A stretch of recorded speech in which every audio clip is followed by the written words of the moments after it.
श्री राम। कबीरा मन निर्मल भया, ये जो शब्द है भया, हो गया, किया नहीं गया। अगर किया जाता है कर्तृत्व दोष पाया जाता है। मूढ़ात्मा कर्ता हमिति मन्यते। जब तक साधना हम कर रहे हैं तब तक साधना नहीं हो पाती है। जब हमारे अंदर से हमारा कर्तृत्व भाव निकल जाता है, मैं करता हूँ, इस प्रकार का भाव निकल जाता है। ये जो अहंकार है ये हमको शैतान बना देता है, आसुरी संपदा में प्रवेश करा देता है। हमेशा एक बात ख्याल रखनी चाहिए, शिष्य वो कठपुतली है जो गुरु अथवा परमात्मा के हाथ के सूत्रों के इशारे से चल रहा है। अगर वो स्वेच्छाचारी है पतन होगा, अगर वो करता है उसमें भी पतन है। और अगर वो अपने आप को उस कठपुतली के सदृश समझता है कि जिसके अंदर किसी भी प्रकार की अपनी निजी योग्यता नहीं है, केवल सूत्रधार ही उसको इस प्रकार की, चाहे उसके द्वारा अच्छा अभिनय करा दे, उसके द्वारा जैसा भी उसकी इच्छा हो वैसा अभिनय करे कराए। कठपुतली का कभी आग्रह नहीं होता कि हम इसी प्रकार का आग्रह करें।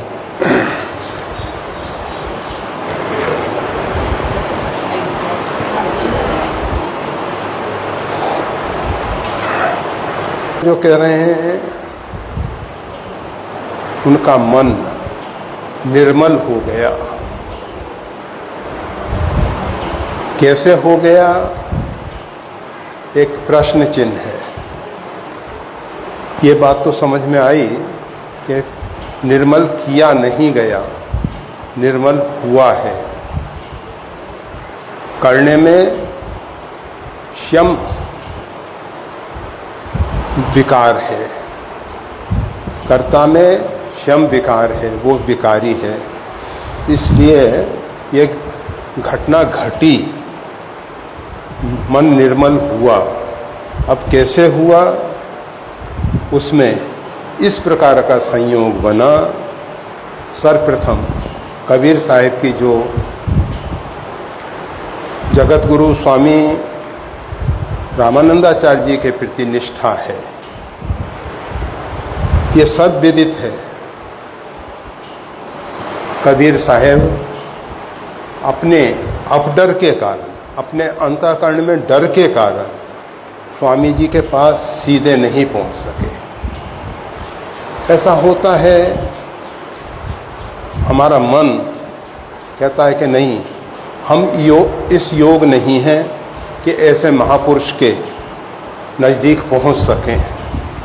और जिसमें इस प्रकार का भय है, वैसे भय अच्छा नहीं है, परंतु अगर अपने में अयोग्यता का, अपनी कमजोरियों का अपने को अनुभव हो रहा है और उनके कारण हमको भय है कि हम ऐसे महापुरुषों के नज़दीक नहीं पहुंच सकते हैं, उत्तम लक्षण है। उत्तम लक्षण है अपने अंदर सम्यक प्रकार की असमर्थता और परमात्मा की सर्व सामर्थ्य जब हमको दिखाई देती है, उसी समय परमार्थ का पथ खुल जाता है। जब तक हमें अपने अंदर किसी भी प्रकार की योग्यता, क्षमता दिखाई दे रही है और परमात्मा के प्रति केवल इस प्रकार का भाव है कि इनके माध्यम से हमको अपने लक्ष्य पे पहुंचना है, परमात्मा को हमने एक साधन बना लिया है, परमात्मा हमारा साध्य नहीं रहा है, ऐसे व्यक्ति कार्यों में सफल होने पर भी असफल है। लगता है कि समाज में उनको सफलता मिल रही है, उन्होंने परमात्मा को माध्यम बनाया है, परमात्मा के भिन्न भिन्न नाम रूप को माध्यम बनाया है। परमात्मा एक है, परंतु भिन्न भिन्न नाम रूप में हम उसको माध्यम बना लेते हैं।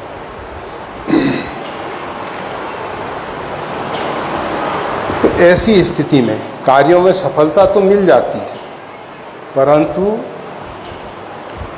परमात्मा साध्य नहीं होने के कारण भविष्य जो है, लंबे समय तक ये सब परिस्थितियां नहीं रहने वाली हैं।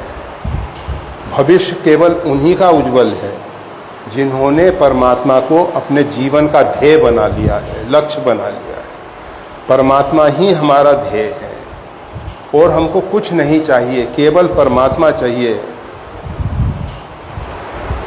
तो कबीर साहब के मन में एक अंदर से डर था कि ऐसे महापुरुष के पास हम जैसा पतित व्यक्ति नहीं पहुंच सकता है। सामाजिक दृष्टि से जुल्हा, नीमा और नीरू दोनों के यहाँ दाम्पत्य में कबीर साहब ने स्थान लिया और उनका पालन, कबीर साहब का पालन नीमा और नीरू के द्वारा हुआ। हम जहाँ भी पालित होते हैं वहाँ हमारी धारणा हो जाती है कि यही हमारे माता पिता हैं। ऐसा ही कबीर साहब के मन में था। और उस समय की जो सामाजिक व्यवस्थाएं हैं, स्वामी जी के अंतःकरण में तो इस प्रकार का कोई भाव नहीं है। हमारे आचार्य श्री रविदास रैदास, जो कि जन्म से चर्मकार थे, सर्वविदित चर्मकार थे, उनके कुटी पे पहुंच जाते हैं। स्वामी जी को कोई तकलीफ नहीं है, स्वामी जी की तरफ से कोई भेद दृष्टि नहीं है, परंतु कबीर साहब के मन में एक भय है और उस भय के कारण उन्होंने एक मार्ग चुना। और मार्ग में कि स्वामी जी प्रत्येक दिन प्रातःकाल पंचगंगा घाट पे गंगा स्नान के लिए ब्रह्म मुहूर्त में पधारते हैं। ब्रह्म मुहूर्त अर्थात सूर्योदय से 7 घड़ी पूर्व 1 घड़ी 24 मिनट का होता है। ऐसे समय में अंधेरा होता है। स्वामी जी के चरण अगर इस पामर जीव पे पड़ जाएंगे तो ये जीव पावन हो जाएगा। ऐसा विचार करके कबीर साहब जो हैं घाट पे लेटे हुए हैं। स्वामी जी सीढ़ियों से उतरते हुए नीचे आए और अचानक कबीर साहब के ऊपर जैसे ही पैर रख रहे थे, एकदम उनकी दृष्टि नीचे गई। देखा कि सामने कोई व्यक्ति है। अब चरण तो बिल्कुल स्पर्श कर ही चुका था। स्वामी जी ने अंदर से जो उनके सहज उद्गार है वो प्रकट हुए। कोई सोच समझ के नहीं। आपको मालूम होगा कि रत्नाकर को, अर्थात जो भविष्य में वाल्मीकि के नाम से जाने गए, प्रचेता पुत्र रत्नाकर, प्रचेता अर्थात वरुण के पुत्र रत्नाकर, ऋषियों ने बहुत सोच समझ के उनको राम नाम का आदेश दिया था, परंतु स्वामी जी ने अचानक अंदर से आवाज आई, बच्चा राम राम कहो। और कबीर साहब ने मंत्र मूलम गुरोर वाक्य, गुरु वाक्य ही मंत्र का मूल कारण है। उन्होंने उसको अपना अहोभाग समझते हुए मंत्र को स्वीकार किया। ये सही है। शास्त्र कहते हैं, हम हमेशा आप सबके बीच में कहते हैं, सनत कुमार संहिता में भगवान वेद व्यास जी से युधिष्ठिर ने पूछा, किम जाप्यम, कौन सा जाप श्रेष्ठ है? तो भगवान वेद व्यास जी ने कहा है, श्री रामेति परम जाप्यम। ये परम जाप्य है। श्री रामेति जना जपंती च सर्वदा तेषाम भुक्तिश्च मुक्तिश्च भविष्यति न संशय। जो श्री राम नाम का सदैव जाप करते हैं, इस लोक में सम्यक प्रकार की सुविधाओं को पाकर अपना भविष्य उज्जवल बना लेते हैं। और अगर सही निष्ठापूर्वक इस मंत्र का जप होता रहा तो निःश्रेयस की प्राप्ति हो जाती है। तो कबीर साहब ने उसी समय से, उसी क्षण से राम नाम का जप प्रारंभ कर दिया। और इतना जप हुआ, इतना जप हुआ कि जो ज्ञान की पराकाष्ठा है,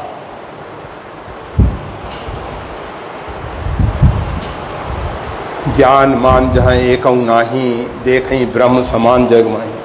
जब सम्यक प्रकार की मान्यताएं गिर जाएं, केवल संपूर्ण चराचर, संपूर्ण अस्तित्व परमात्मा में दिखाई देने लगे, ब्रह्म में दिखाई देने लगे, उसका नाम है ज्ञान। तो कबीर साहब उस कक्षा में पहुंचे हैं। अब इसमें कहें कि ये राम नाम की महिमा है। राम नाम तो वैसे बहुत लोग जप कर रहे हैं, अरबों की संख्या में करते हैं, करोड़ों की संख्या में करते हैं। गुरु निष्ठा कहें, गुरु निष्ठा भी बहुत से लोगों में है, परंतु जो कबीर की स्थिति बनी है, वो जो दोहे में कहा जा रहा है, निर्मल भया जैसे गंगा नीर, गंगा जल के समान मन पवित्र हो गया। इसका आगे स्पष्टीकरण दिया गया है। गंगा जल इतना निर्मल है, इतना निर्मल है,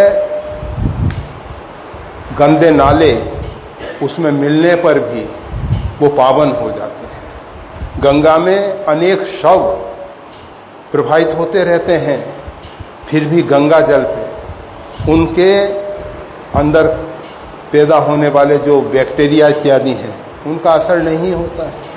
गंगा जल अपने आप में, गंगा जल मिला के किसी पानी को रख दो, आप देखेंगे कुछ दिन में उसमें उस पानी की गंदगी नीचे बैठ गई।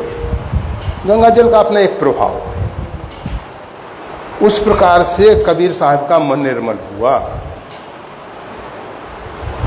अर्थात नेत्रों के द्वारा, श्रवण के द्वारा, स्पर्श के द्वारा,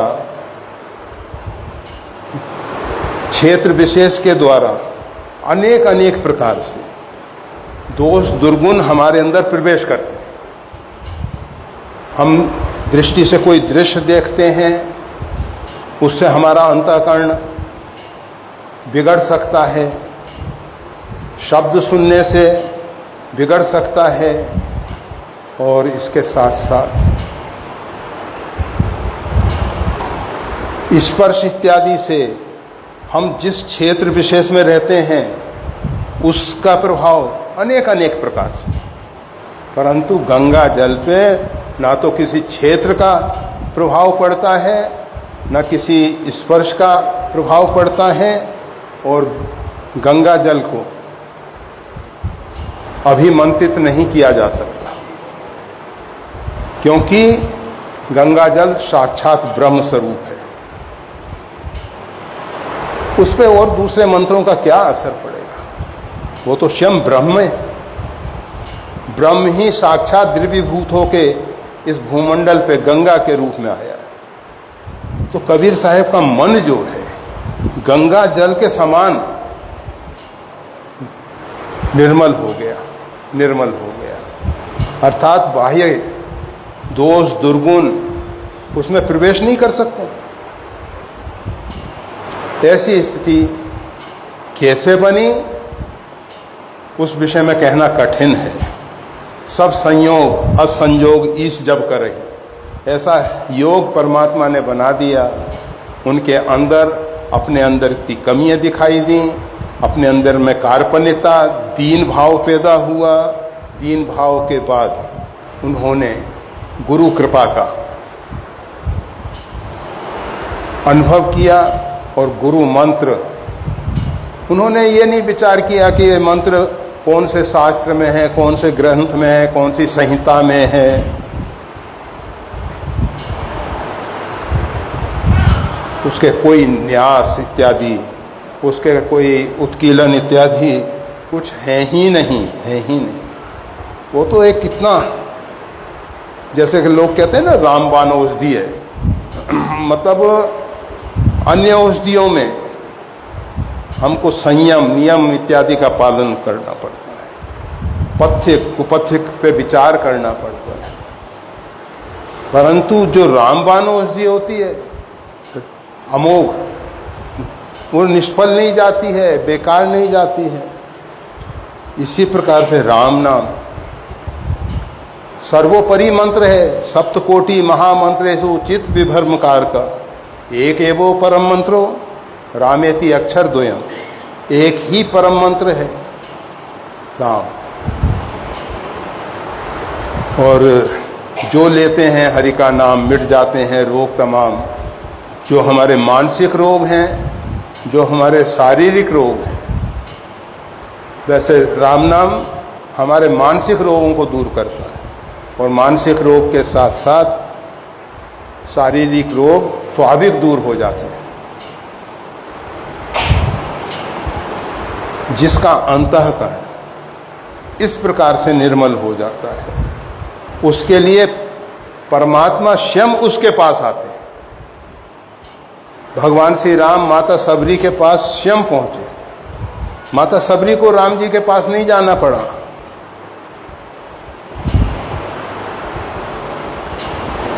सुतीक्षण ध्यानावस्थित होके मार्ग में बैठ गए। भगवान स्वयं वहां कृपा करके पधारे। जब साधक अपने आप में पुरुषार्थ बंद करके परमात्मा के शरणापन हो जाता है, तो परमात्मा को स्वयं वहाँ उपस्थित होना पड़ता है। इसका मतलब ये नहीं कि हम पुरुषार्थ ना करें। हम हमेशा कहा करते हैं पुरुषार्थ से कुछ होने वाला नहीं है, परंतु पुरुषार्थ आवश्यक है। होने वाला कुछ नहीं है उससे, पर आवश्यक है। क्यों आवश्यक है, कैसे आवश्यक है? अनेकों बार आप सबने सुना है, ये जो कांच लगे हुए हैं विंडो में, जो कांच लगे हैं, इसमें से कोई कीट, कोई जीव बाहर निकलने की चेष्टा कर रहा है, बारंबार सिर टकरा रहा है, निकलने के लिए प्रयास कर रहा है। उसके प्रयास पुरुषार्थ को देख के कोई भी सज्जन विंडो खोल देते हैं और वो जीव निकल सकता है।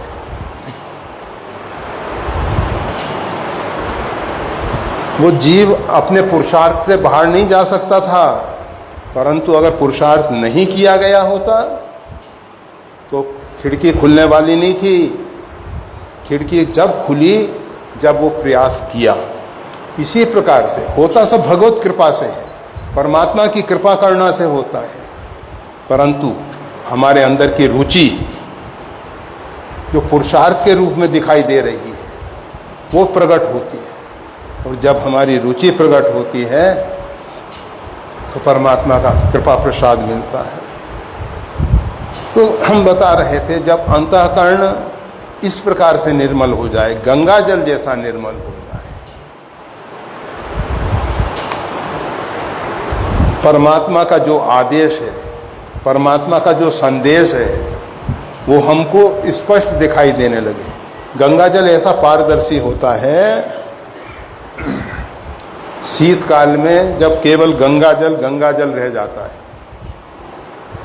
ग्रीष्म काल में तो बहुत ग्लेशियर, बहुत बर्फ गलती है और उसका जल गंगा जल में मिल जाता है, और भी अन्य नदी नालों का पानी मिल जाता है, वर्षा में भी बाहर का पानी बहुत मिल जाता है, परंतु शीतकाल में गंगा जल रह जाता है, और उस समय उसकी निर्मलता देखी जाए।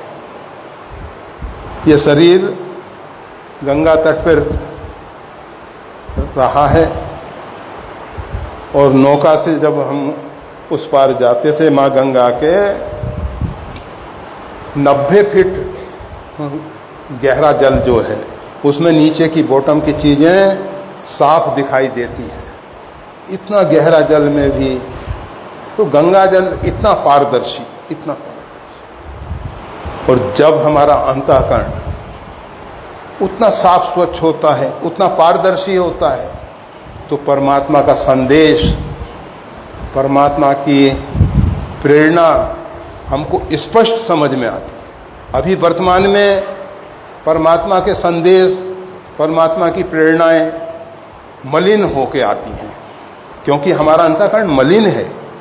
कांच अगर मलिन है तो सूर्य का प्रकाश धूमिल हो जाता है, उसमें धूल जमी है, इसलिए प्रकाश में वो दिखाई देती है, प्रकाश धूमिल हो जाता है। कांच हरा पीला लाल है तो उसमें हरित पीत लाल उष्ण आभा दिखाई देने लग जाती है।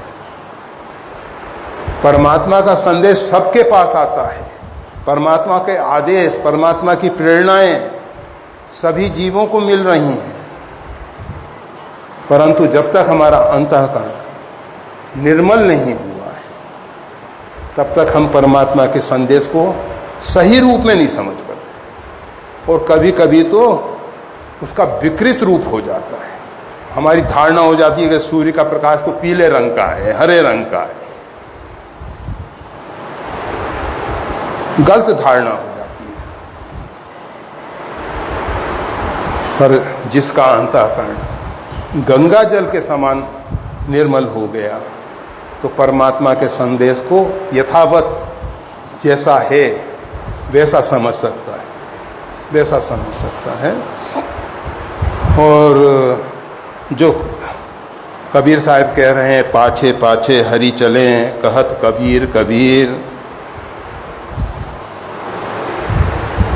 ऐसे महापुरुषों की चरण धूली परमात्मा स्वीकार करते हैं। संत कहा करते हैं, नाम बैराग 10 विप्राना, कर्म बैराग शतानी चा, ज्ञान बैराग ममो देहि, त्याग बैराग ममो दुर्लभ। ये भगवान ने कहा है। नाम मात्र का अंतःकरण में वैराग्य हो, नाम मात्र 10 ब्राह्मणों के समान श्रेष्ठ हो जाता है। और वो अगर साथ में कर्म कांड भी करता है, शतानी चा, शोक के बराबर। और ज्ञान वैराग्य, जिसके अंतःकरण में ज्ञान उदित हुआ है, ज्ञान प्रकट हुआ है, मल विक्षेप आवरण हटे हैं, तो भगवान कहते हैं ममो देहि, वो तो मेरा शरीर है।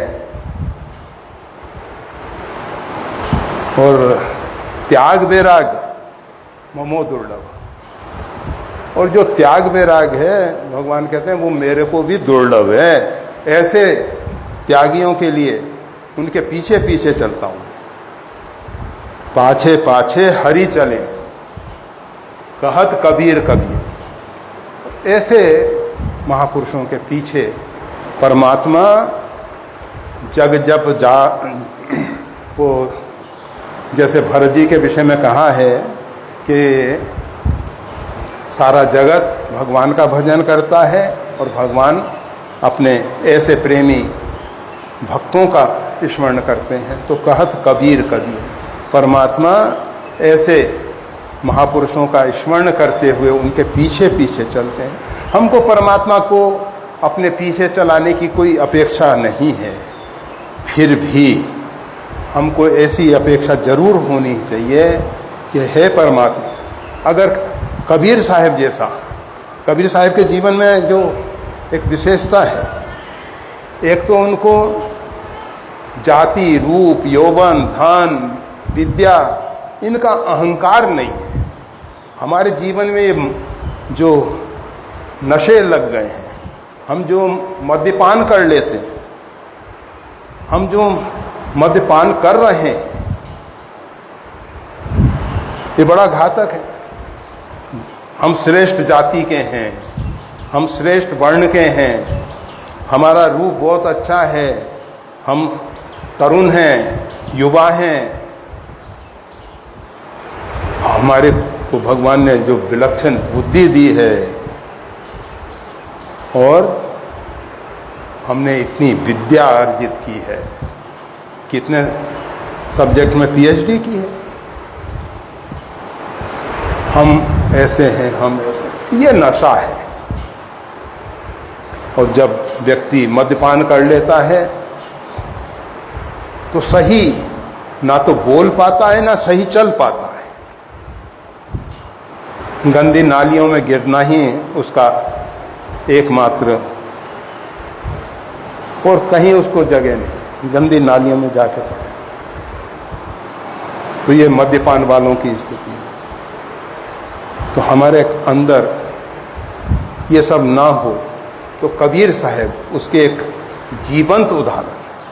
उनके अंदर ये कोई नशा नहीं।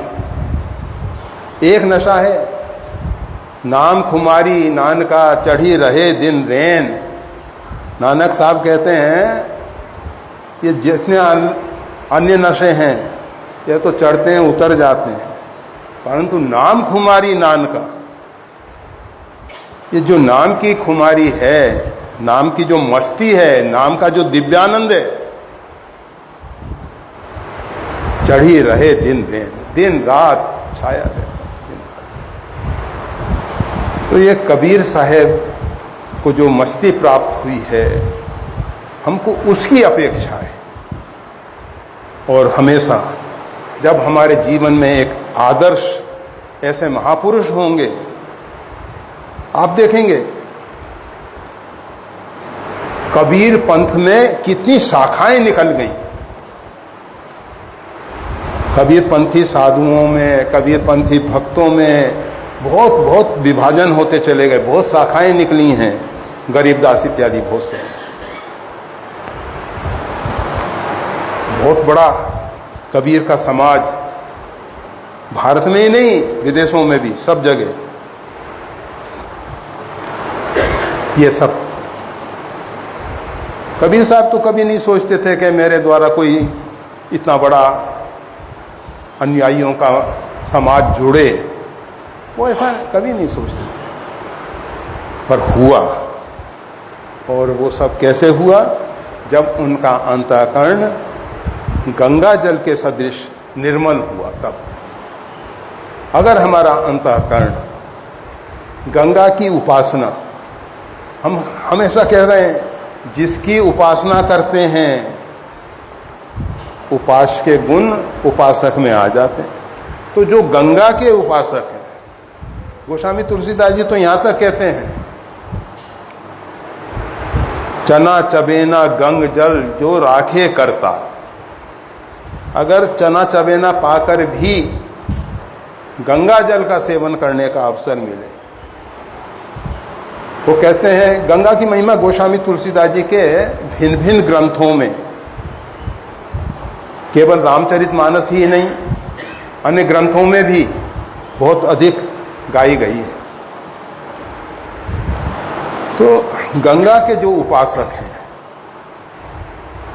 उपासन, गंगा के निकट रहने का जिनको सौभाग्य प्राप्त हो रहा है, उसमें कुछ नहीं करना है, केवल गंगा के निकट रहना है, माँ गंगा। और जब हम निकट रहेंगे तो गंगा जल जैसा हमारा अंतःकरण निर्मल हो सकता है। संभावना पूरी पूरी है, बीज में विशाल वृक्ष बनने की संभावना है। परंतु कभी कभी देखा जाता है बीज अंकुरित ही नहीं हो पाता, उपयुक्त जलवायु नहीं मिलने से। अभी थोड़ी वर्षा हो जाए, कितने बीज अंकुरित हो जाते हैं एकदम। हमारे ऊपर वो जो वर्षा है वो नहीं हो पाती है, हमारे अंदर जो संस्कार हैं वो नहीं विकसित हो पाते हैं। पता नहीं कितने जन्मांतर के अंदर बीज पड़े हुए हैं, भक्ति बीज पलटे नहीं। ये भक्ति का जो बीज है ये कभी नष्ट नहीं होता है। बहुत से बीज तो ऐसे हैं कि जो अग्नि इत्यादि के द्वारा जल के खत्म हो जाते हैं, बहुत से बीज सड़ जाते हैं, उनमें नया जीवन नहीं दिखाई देता। परंतु कुछ बीज ऐसे भी हैं, ये जो सागौन टीक वुड आप इमारती लकड़ी में, इसका जो बीज है जब ऊपर से जलता है ना तब उसके बाद अंकुरन होता है, बड़ा कठिन। जंगलों में आग लगती है और इसके बीज जलते हैं। वैसे इसके जो नर्सरी तैयार की जाती है इसकी जड़ों से की जाती है, बीज से करना बड़ा कठिन होता है। उस अंश में जले, अगर ज़्यादा जल जाएगा अंकुरन नहीं हो सकता, कम जलेगा वो इतना कठोर है कि जो अंकुरित होने वाला भाग है उस तक जलवायु का कोई असर नहीं। जो गीता का युक्त वाला शब्द है, युक्ताहार विहारस्य युक्त ज्येष्ठस्य कर्मसु युक्त सपना बोधस्य योगो भक्ति दुखा, तो ये युक्त जले जीव बीज तब जाके तो सब मिला के कबीर साहब हम सबके लिए एक ऐसे आदर्श हैं, कागज कलम छुआ नहीं। ऐसा व्यक्ति भी अगर उस ज्ञान को पा सकता है जिसके लिए बड़े बड़े विद्वान कोशिश करते हैं। आपको सबको पद्म नाभाचार्य के विषय में बताया गया था, किस प्रकार के विद्वान जिन्होंने कबीर का दासत्व स्वीकार किया,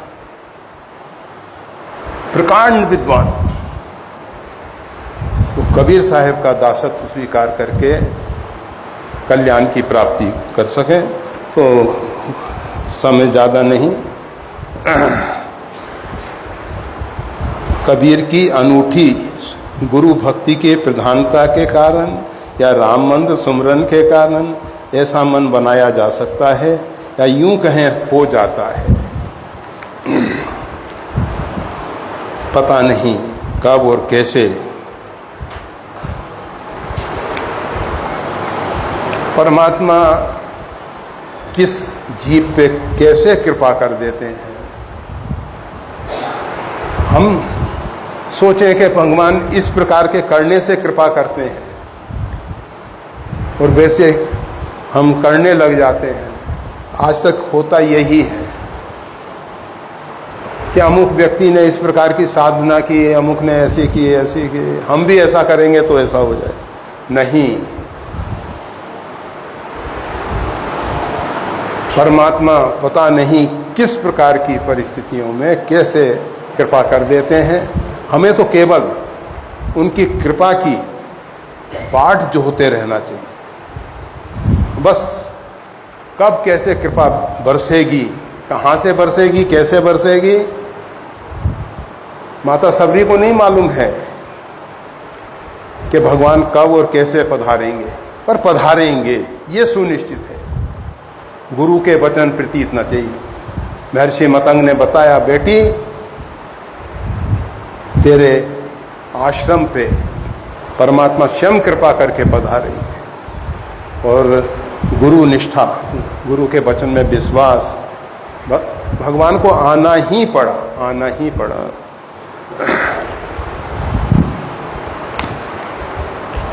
जब भगवान श्री राम अहिल्या उद्धार करके जा रहे थे, ऋषि बालक आपस में चर्चा कर रहे हैं। कोई कहा, देखो भगवान के चरण धूलि की महिमा, अहिल्या पाषाण सजीव होके इस प्रकार से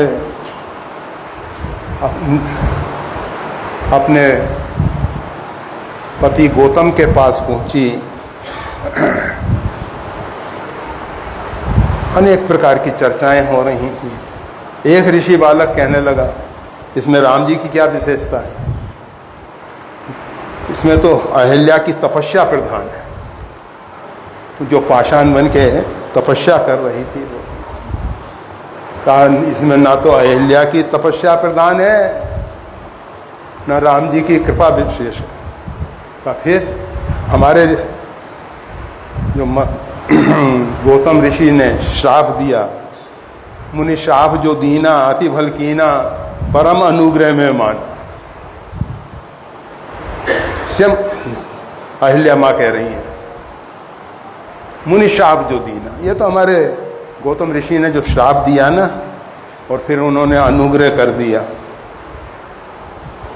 उसका परिणाम है ये। तो अपनी अपनी दृष्टि है, कहाँ क्या कैसे घटना घटित होती है, तो इस विषय में बस हो जाता है, कैसे हो जाता है, इदम इत कही जाई ना सोई, ऐसा ही है, ऐसा नहीं कहा जा सकता है।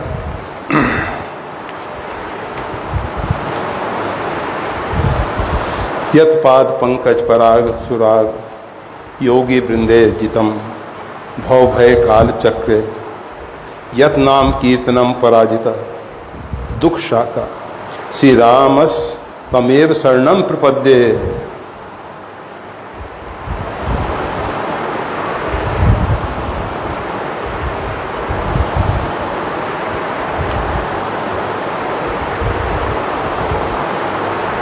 यत पाद पंकज, जिनके चरण कमल का जो पराग है वो सुराग, सुंदर राग बन जाए उसमें। वैसे तो राग और द्वेष दोनों ही हानिकारक है, परंतु यत पाद पंकज, जिनके चरण कमल का जो पराग है, अर्थात चरण कमल की धूली। कमल में तो ऊपर पराग होता है, परंतु चरण कमल में कोई ऐसा फूल तो है नहीं कि इसमें ऊपर पराग हो, और वो पराग होता तो मकरंद को पान करने के लिए कितने भंवर पैर को क्षति पहुंचाते हैं। सिर योगी वृंदेर जितम भव भय काल चक्र, योगी वृंद जो हैं भव भय और काल चक्र पे विजय पा जाते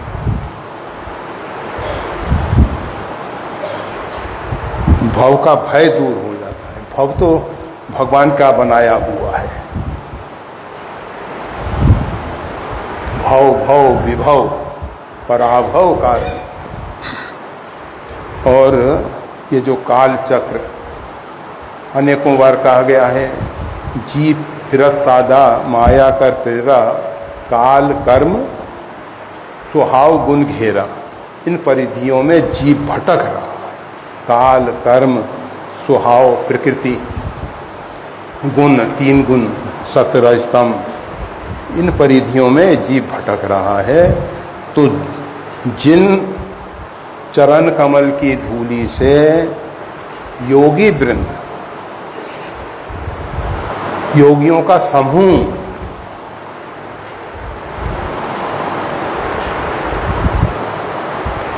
काल भय से विजय पा लेता है, काल भय को नहीं रहता है, भव भय नहीं रहता है, काल चक्र से ऊपर निकल जाता है। यन नाम कीर्तनम पराजिता दुख शंका, और जिनका नाम कीर्तन करने से दुख और शंका सब दूर हो जाती हैं, पराजित हो जाती हैं, दूर हो जाती हैं। श्री रामस तमेव शरणम प्रपद्ये, हे राम हम आपकी शरणागति प्रपत्ति स्वीकार करते हैं। ये भगवान श्री राम के चरण की महिमा के लिए श्लोक कहा गया है। और भगवान के चरण कमल